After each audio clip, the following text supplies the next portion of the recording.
आज की कहानी शुरू होती है एक फ़ोन कॉल से। एक फ़ोन कॉल जो कि एक लड़की ने बेंगलुरु पुलिस को किया था। बेंगलुरु पुलिस को वो लड़की अपना नाम ऐश्वर्या बताती है। इसके अलावा वो लड़की बेंगलुरु पुलिस को कुछ भी बता नहीं पाती है, क्योंकि वो लड़की फ़ोन पे इतना ज़्यादा डरी हुई थी कि वो कुछ बोल ही नहीं पा रही थी। जैसे-तैसे करके बेंगलुरु पुलिस ने उससे उसका एड्रेस निकलवा लिया। जैसे ही बेंगलुरु पुलिस की एक टीम उसके बताए गए एड्रेस के पास पहुँचती है, तो वो देखती है कि एक घर के नीचे काफ़ी ज़्यादा भीड़ है। जब पुलिस उस भीड़ के पास पहुँचती है, तो वो देखती है कि उसके सेकंड फ्लोर से रोने, चीखने, चिल्लाने की आवाज़ें आ रही हैं। पुलिस फटाफट से उसके सेकंड फ्लोर पे दरवाज़ा तोड़ करके ऊपर जाती है। ऊपर जा कर के पुलिस को कुछ ऐसा देखने के लिए मिलता है, जिसे देख कर के पुलिस वालों के पैरों तले ज़मीन खिसक जाती है। पुलिस वाले देखते हैं कि एक औरत जिसकी लाश बेड पे पड़ी है, उसके गर्दन पे किसी तेज़ चाकू-नुमा चीज़ से काटने का निशान है, उसके माथे पे चोट है बहुत भारी, और तो और उसके पूरे शरीर पे मारने और पीटने के निशान हैं। पुलिस वाले ये देखते ही उसके बगल में खड़ी वो लड़की जिसने फ़ोन किया था, उसको गिरफ़्तार कर लेती है और पूरे घर की तलाशी लेती है। पुलिस उसकी बॉडी को उठा कर के पोस्टमार्टम के लिए भेज देती है। पुलिस जब उसकी बॉडी को वहाँ से हटाती है, तो वो देखती है कि उसका पूरा बेड खून से गीला हो चुका है। तो आखिरकार क्या हुआ था ऐश्वर्या के साथ? आखिरकार ऐश्वर्या के बगल में वो लाश किसकी थी? बताएँगे आज की इस कहानी में, बने रहिए मेरे साथ। मैं हूँ सर्वेश, आप देख रहे हैं अनोखे अपराध। तो कहानी को आगे बढ़ाते हुए मैं बताऊँ आपको, ऐश्वर्या को जब पुलिस वाले गिरफ्तार कर लेते हैं, तो उससे पूछताछ करना शुरू करते हैं। शुरू-शुरू में ऐश्वर्या कुछ भी नहीं बताती है। वो कहती है कि मैं काफ़ी ज़्यादा डरी हुई हूँ। पुलिस वाले भी समझते हैं कि लड़की काफ़ी ज़्यादा डरी हुई है। शायद पुलिस वालों को अभी तक यही लगता है कि या तो इसने ही मर्डर किया है, या फिर शायद इसके सामने मर्डर हुआ है। पर अब क्योंकि जब तक ऐश्वर्या मुँह नहीं खोलेगी, तब तक पूरी सच्चाई पता नहीं लगेगी। तो पुलिस वाले ऐश्वर्या को 1 दिन का टाइम देते हैं। उसे रेस्ट देते हैं कस्टडी में ही अपनी। अगले दिन पुलिस की एक टीम जब ऐश्वर्या से इंटरोगेशन करने के लिए जाती है, तो ऐश्वर्या ने अपना मुँह खोलना शुरू कर दिया। ऐश्वर्या बताती है कि वो जो लड़की थी, उसका नाम था नव्यश्री। नव्यश्री उसकी बेस्ट फ्रेंड थी, यानी कि उसकी बचपन की फ्रेंड थी। नव्यश्री और ऐश्वर्या बचपन में ही भद्रावती के शिवमोगा ज़िले के दोस्त थे। वो बताती है कि बचपन में काफ़ी समय वो दोनों एक साथ भद्रावती के शिवमोगा ज़िले में एक साथ रहे, और उसके बाद नव्यश्री बेंगलुरु शिफ्ट हो गई थी। नव्यश्री की उम्र लगभग-लगभग 26 साल बताई जाती है, और उसकी शादी भी हो चुकी थी। नव्यश्री के हस्बैंड के बारे में जब पुलिस पूछती, तो वो बताती कि उसके हस्बैंड के बारे में उसको कुछ ख़ास जानकारी है नहीं। उसके हस्बैंड का नाम बस किरण है, और he is a cab driver. तो पुलिस उस पे उतना तजव्वुर ना देते हुए ऐश्वर्या से और चीज़ें पूछना शुरू करती है कि बताओ तुम्हारे साथ एक्चुअली हुआ क्या था? तो वो नव्यश्री के बारे में ऐश्वर्या बताती है कि रात को वो और उसकी फ्रेंड एक साथ सोए थे, लेकिन जब वो उठती है, तो वो देखती है उसकी फ्रेंड बगल में डेड है, और वो भी इतनी बेरहमी से। तो पुलिस वाले पूछते हैं कि तुम दोनों रात में एक साथ सोए, लेकिन इतनी बेरहमी से किसी ने उसका मर्डर कर दिया और तुम्हें पता ही नहीं लगा, ऐसा कैसे हो सकता है? तो ऐश्वर्या अपना मुँह खोलना शुरू करती है। ऐश्वर्या सही से पूरी डिटेल में पुलिस को बताना शुरू करती है। ऐश्वर्या पुलिस वालों को बताती है कि वो और उसकी फ्रेंड, क्योंकि बचपन की फ्रेंड हैं, तो एक दिन क्या होता है, 27 अगस्त की रात को नव्यश्री ऐश्वर्या के पास फ़ोन करती है। वो फ़ोन करके ऐश्वर्या से रिक्वेस्ट करती है कि क्या तुम प्लीज़ मेरे पास आ सकती हो? मैं काफ़ी ज़्यादा डरी हुई हूँ, अपनी ज़िंदगी को लेकर के काफ़ी ज़्यादा परेशान हूँ। मेरा बिल्कुल जीने का मन नहीं करता है, और ऐसी काफ़ी सारी बातें बताती है, और तो और ये भी बताती है कि मुझे अपने ही घर में रहने में डर लगता है। जब ऐश्वर्या इसके पीछे की वजह पूछती है, तो नव्यश्री उसको कुछ भी नहीं बताती, बस बोलती है कि जल्दी से जल्दी तुम मेरे पास आ जाओ। अब ऐश्वर्या की, क्योंकि वो बचपन की फ्रेंड थी नव्यश्री, तो ऐश्वर्या बिल्कुल ऐसा ही करती है, बिना कुछ सोचे समझे फटाफट से नव्यश्री के पास आ जाती है। नव्यश्री और ऐश्वर्या जब एक साथ मिलते हैं, तो वो दोनों एक गाड़ी में बैठ करके अपने कॉमन फ्रेंड अनिल को लेने के लिए निकल जाते हैं। नव्यश्री और ऐश्वर्या अपने कॉमन फ्रेंड अनिल को लेकर के पार्टी करने के लिए निकल जाते हैं। पार्टी करने के बाद जब ऐश्वर्या और अनिल नव्यश्री से पूछते हैं कि बताओ एक्चुअली में हुआ क्या है, तुम इतना परेशान क्यों हो? मुझे घबराहट हो रही है कि तुम्हारे साथ क्या हो रहा है, तुमने इतना अर्जेंट में मुझे क्यों बुलाया? तो नव्यश्री बताना शुरू करती है। नव्यश्री ऐश्वर्या ने अपने कॉमन फ्रेंड अनिल को बताती है कि वो काफ़ी ज़्यादा परेशान है, और उसकी परेशानी की वजह है उसका हस्बैंड किरण। आगे जब वो बताना शुरू करती है कि वो अपने हस्बैंड से परेशान क्यों है, तो वो उसकी पूरी कहानी सुन कर के वो दोनों शॉक्ड रह जाते हैं। नव्यश्री बताती है कि उसका हस्बैंड से उसने लव मैरिज की थी।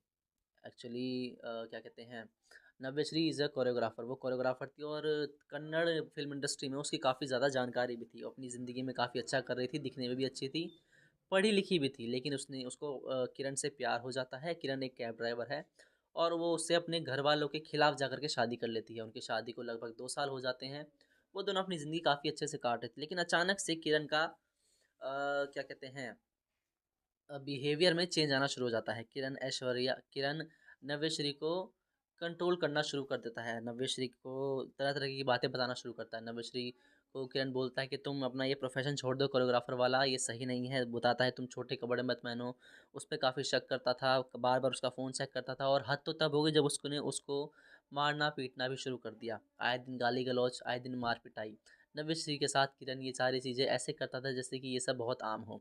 साथ के साथ किरण कई बार गुस्से में नव्यश्री को जान से मारने की धमकी भी दे चुका था। नव्यश्री इन चीज़ों से इतना ज़्यादा परेशान हो चुकी थी कि बेचारी अपने साथ एक सेफ्टी नाइफ रखती थी, यानी कि वो इतना ज़्यादा अपने हस्बैंड किरण से डर गई थी कि वो अपने साथ एक सेफ्टी नाइफ रखती थी।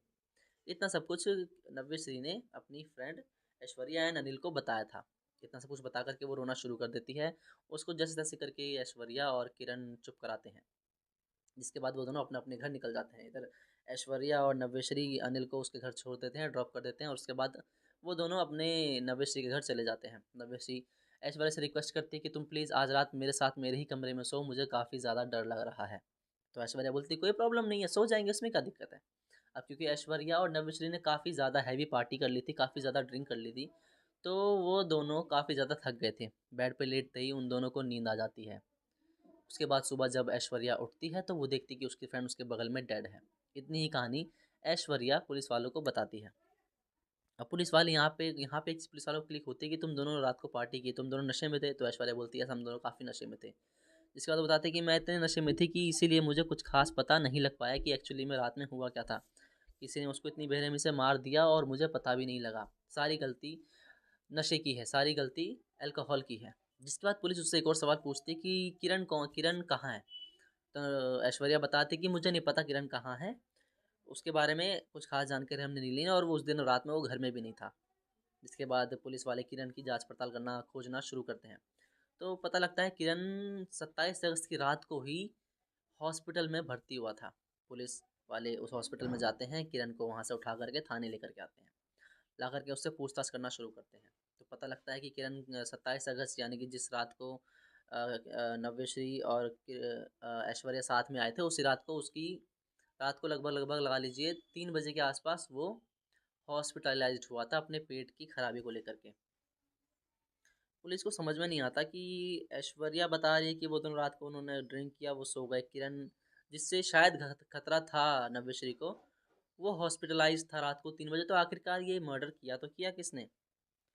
पुलिस वालों को एक बात यहाँ पे गौर करने वाली बात यहाँ पे पुलिस वालों को दिमाग में उनके आती है कि अगर वो दोनों रात में सोए थे, उनके घर का दरवाज़ा लगा हुआ था, यहाँ तक कि लॉक भी लगा हुआ था, क्योंकि पुलिस वाले भी, मैंने आपको शुरू में बताया था कि वो लोग भी दरवाज़ा तोड़ करके अंदर गए थे, उनसे पहले कोई अंदर जा भी नहीं पाया था, यानी कि लॉक लगा हुआ था।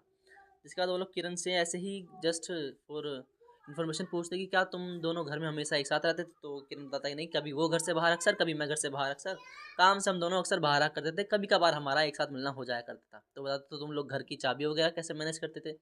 तो किरण बताता है कि नहीं नहीं, हमारे पास कॉमन चाबी थी, एक उसके पास थी और एक मेरे पास थी। हम अपने हिसाब से आते और अपनी अपनी चाबी से घर खोल करके देन अपना जो भी यूज़ करते। वहाँ पे पुलिस के बाद क्लिक करती कि अगर घर का दरवाज़ा लगा हुआ था, ऐश्वर्या मर्डर कर नहीं सकती है, तो शायद किरण ही है।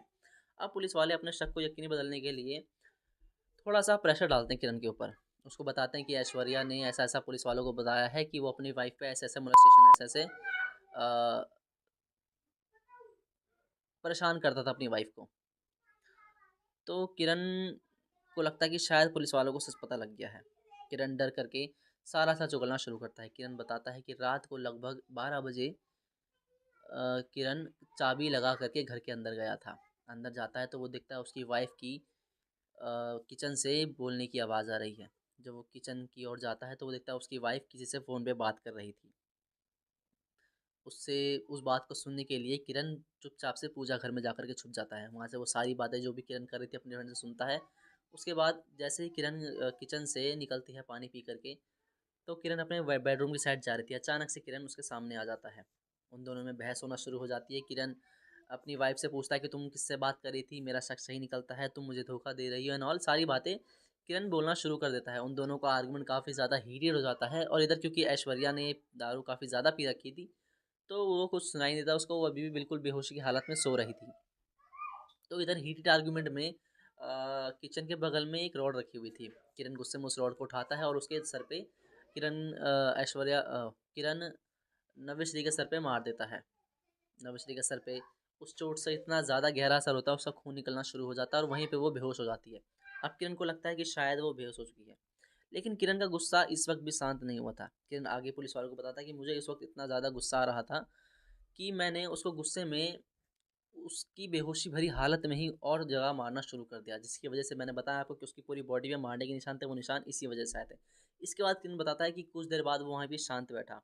अचानक से लगभग आधे घंटे बाद नव्यश्री को होश आता है। उसके होश में आते ही किरण उसको घसीटते हुए वहाँ से लेकर के जाता है, उसको कुर्सी से बांधता है, उसको फिर मारना शुरू करता है और उसको बार बार ऐसा टॉर्चर करने से मारने से जब न फाइनली नव्यश्री बेहोश हो जाती है, तो किरण उसको वहाँ से उठाता है, नव्यश्री के बेडरूम में उसको ऐश्वर्या के बगल में सुलाता है और उसके चाक किचन में और जो चाकू क्या कहते हैं नव्यश्री ने अपने सेल्फ डिफेंस के लिए रखा था, उसी चाकू को नव्यश्री से छीन करके वो उसी चाकू से नव्यश्री की हत्या कर देता है।